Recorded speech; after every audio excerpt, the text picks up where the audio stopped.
mengagetkan dunia kedokteran di Timur Tengah.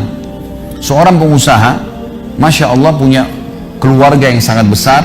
Dia berpoligami, punya istri yang 4, kemudian anaknya banyak, harta kerbanya banyak. Perusahaan yang dia tanggung itu lebih dari 20 perusahaan di bawah naungan dia. Orang kaya raya, mampu. Subhanallah, satu waktu di umur 63 tahun dia datang periksa ke dokter. Dia rasa nggak enak, sesak nafas. Waktu difoto di ronsen, tiba-tiba dokter yang foto itu kaget. Waktu selesai di ronsen, dia katakan, mana tadi pasien yang di ronsen? Mana pasien tadi? Pasien ini masih duduk di depan.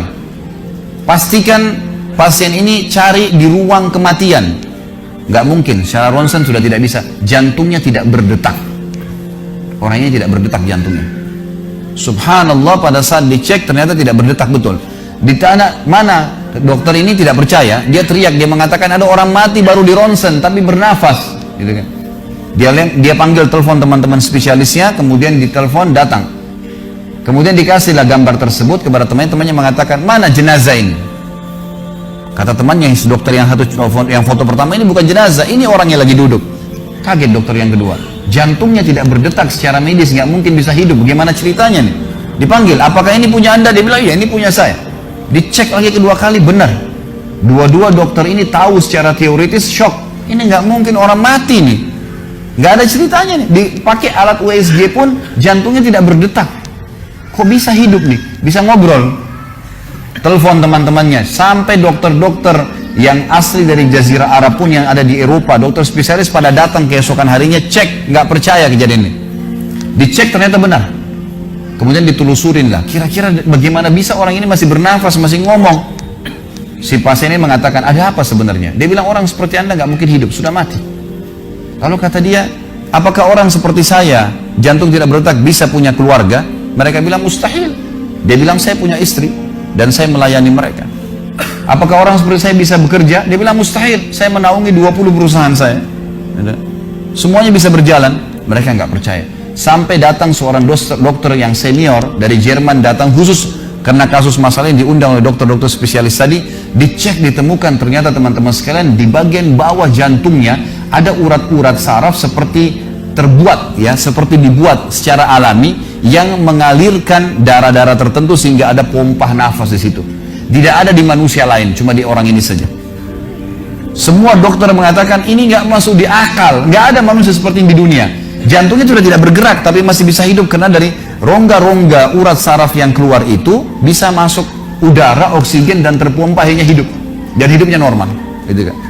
Subhanallah, ini sesuatu keajaiban.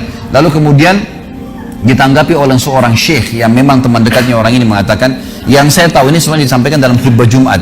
Lalu dia mengatakan, yang saya tahu, orang ini tidak pernah ketinggalan puasa Senin Kamis, tidak pernah ketinggalan puasa Ayyamul Bid. Semua puasa sunnah dan wajib dijalankan. Dan tidak pernah buka puasa sendiri, pasti buka puasain orang lain. Tidak ada kegiatan sosial, buat gali sumur, bangun masjid, bagi kitab Al-Quran. Tidak pernah kecuali dia ada di situ. Walaupun andilnya tidak besar, tapi selalu ada.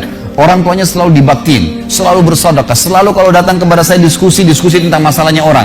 Ini ada tetangga saya punya masalah begini, bagaimana jalan keluarnya secara syariat, dan seterusnya. Hidupnya sibuk dengan ibadah kepada Allah Subhanahu Wa Taala.